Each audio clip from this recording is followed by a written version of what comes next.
What's up, folks? I am on here today to give me a brief review. Well, not I'm gonna say brief, but it's gonna be under 10 minutes. A review of the movie Poltergeist, and I'm not talking about the new one either. I'm talking about the 1982 classic Poltergeist, in which I was in theaters as a child watching it with my dad, and I thought it was one of the funniest movies ever. I'm sorry, I thought that movie was hilarious as a child. I think it's funny now as an adult. So basically, what happens is this family bought this house that was put on an Indian that they, unbeknownst to them, was they bought this home that was on an Indian burial ground, or Native American burial ground. That 80s, come on. But so they had their house on a burial ground. And strange things started happening. Things start, the chairs start stacking up, start sliding all across the floor and whatnot as they got more settled into the house. All types of strange things started happening. Then next thing you know, boom, big old portal open, static TV coming on, and I know that freaked out. I'm pretty sure that freaked out my mom for a long time when it would be, again, revealing my age here. At some point, broadcasting stops, and then you get the emergency signal, then static. That's how it used to happen. And I know that she when we would go to static, she was always turning the TV off. But so in the static, and Carol Ann says the famous line, "They're here." I was like, yeah, I thought that was so funny. And when she got pulled into the whole, poltergeist vortex or whatever you want to call it, and she was talking through the walls or TV or whatever, man, I thought that was so funny. I don't know why I thought as a child that was funny to me. I still think it's funny now. I was like, this is crazy. I think part of me just realized, like, you see crazy things happening in the house. Why on earth would you stay there? Why would you stay? Why would you stay there? I mean, it was. You see goofy things happening all the time, and you start saying. I mean, one time Craig T. Nelson, Coach. I used to love that show, by the way. He was in that movie. And he at one point he was in the bathroom. No, it wasn't him. It was another guy. That was the bathroom that started, tearing his own face off. And it was, the house basically telling you to get out. I don't understand what part of get out, we don't want you here, they didn't understand. I don't get it. They had to kidnap your daughter for you all to decide, maybe we shouldn't be here.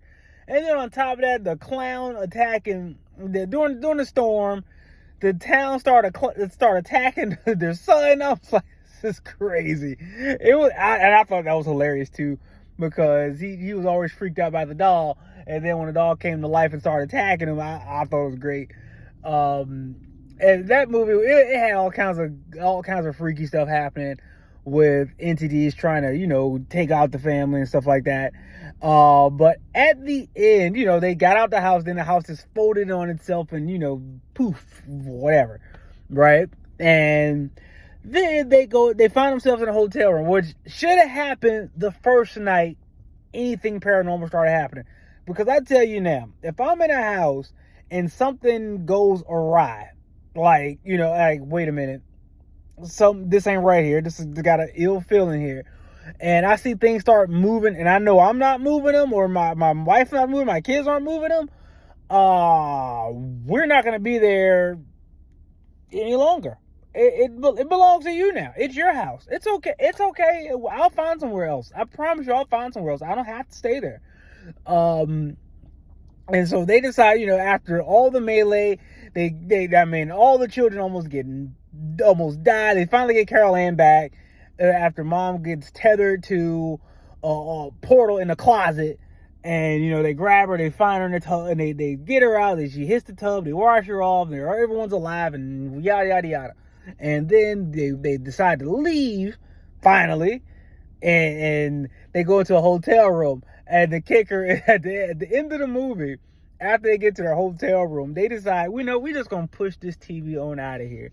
Gonna roll the TV out the hotel room to not have any other further incidents where something comes through the TV and tries to take them or their children. So that was Poltergeist. I was in under 10 minutes. I mean, even it's worth a watch if you like those type of movies. It's definitely worth the watch. I've gotten out a lot of that stuff lately because a lot of stuff just don't sit right with me anymore. I'm like, I don't sleep well with it now. But I still think it's funny. I can watch it during the day, but at night, and with the kids and all that stuff, I don't need them having ill dreams either. Along with me now too, because I've gotten way more sensitive to that stuff. But as a youngster, oh man, I didn't care at all. I didn't care at all about it. It didn't bother me at all. I used to watch all the slasher films, you name it. But that Poltergeist, I saw that in the movie theaters as a kid, and I thought it was hilarious then, and I still think it's funny now. Certain parts, like I said, gotta watch it in the daytime now though. Being as though I'm a parent, I got more responsibilities. I got a little more paranoia about some things.